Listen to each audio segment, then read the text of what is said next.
We're on the highway to climate hell, with a methane-emitting meat burger in one hand and our foot on the fossil fuel gas pedal. Global warming became increasingly dangerously close to spiraling out of control. Heat waves devastated the Middle East, Africa, Asia, and Europe, with record-shattering triple-digit temperatures that led to droughts and wildfires.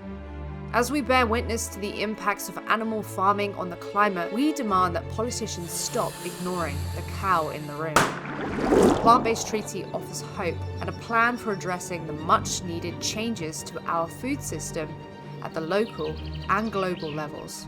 Plant-Based Treaty is collecting endorsement for its bottom-up pressure campaign for a global treaty. We now have a total of over 70,000 individual endorsements, more than double the previous year. This includes almost 400 politicians, new celebrities such as Paul Wesley, and over 2,000 groups and businesses. The UK campaign, with over 200 politicians endorsing, illustrated the power of being persistent and sending multiple emails to politicians. One of the most important highlights of 2022 is the new Plant-Based Treaty city endorsements, now totaling 18 cities and towns worldwide. Cities are central in showing leadership on the climate emergency, and these initial city endorsements will inspire other councils to follow suit and spread the initiative worldwide. Los Angeles became the largest city to endorse when the council and mayor unanimously voted yes in October. Haywards Heath became the first city in the UK, and the story sustained daily media coverage for 22 days straight in July and August, with a media reach of several millions. Haywards Heath is implementing vegan meals at schools and hospitals. Didim became the first town in Turkey to endorse it, and the mayor agreed to encourage vegan options in every restaurant in the town. In India, many new cities and towns endorsed the treaty, bringing the total to 14 in India alone. Activists around the world participated in Seed the City to commemorate the one-year anniversary of the Plant-Based Treaty launch. Activists distributed thousands of packets of vegetables and herb seeds outside city halls. The aim was to encourage the public to connect with and grow their own food, to improve access to healthy, sustainable food, and to talk to the public about emissions from animal agriculture and attributed deforestation, a key driver of the climate emergency. Jimena, our Health Save Movement director, offered a community garden training workshop based on the model the team set up in Buenos Aires, and drafted a guide for food giveaways and community gardens. New community gardens were set up in Buenos Aires, Turkey, and Canada.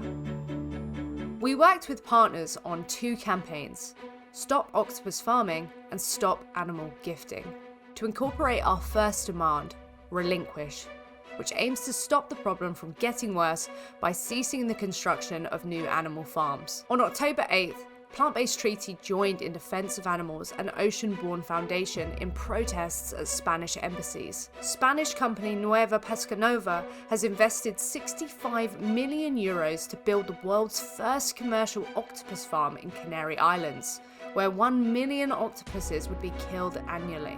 We have collected 68,000 signatures to raise awareness and put pressure on the company to stop this.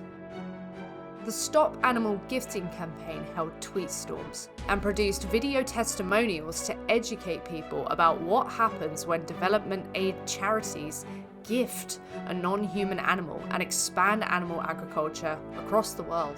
इसके लिए मैं आग्रह करूंगी कि इस तरह के कामों को रोका जाए और प्लांट बेस्ड डाइट जो पौधों पर आधारित भोजन है एक अच्छा जीवन जीने के लिए, अच्छे पर्यावरण के लिए।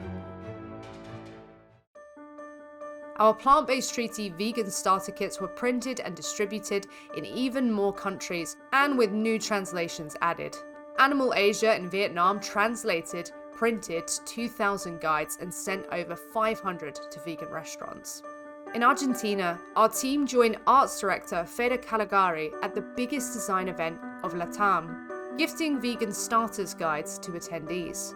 The guides had everything you need to know in one short, simple, easy-to-read booklet including recipes, meal plans, nutritional information, and handy tips to help you eat plant-based and get involved in activism. We held vegan festivals in Glastonbury and Burlington and presented at the largest veg fest in London.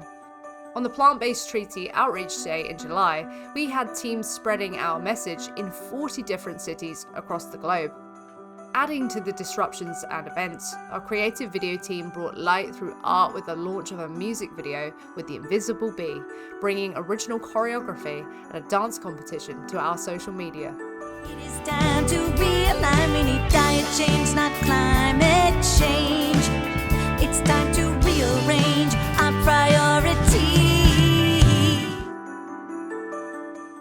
In June, we joined the Bonn Intersessional UN climate talks for the first time. Campaigners disrupted an agricultural meeting reading a position paper calling for a science-based plant-based treaty.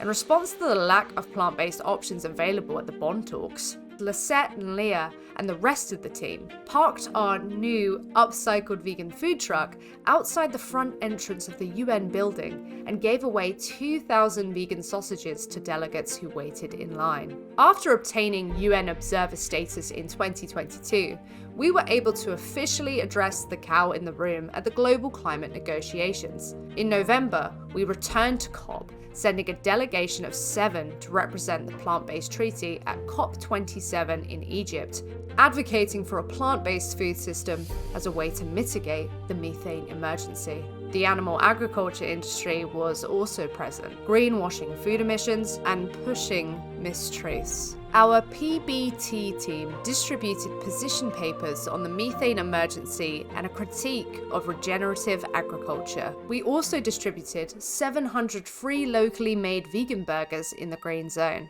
The scarcity of plant-based food options at COP27 was astonishing, given that we were at a climate summit. In our country, the majority of the population is actually lactose intolerant, taking into consideration that we can get all the nutrients from plants directly, and the fact that we're facing a methane emergency right now, and that we are not really infants anymore, and that we don't really need breast milk from cows from different species.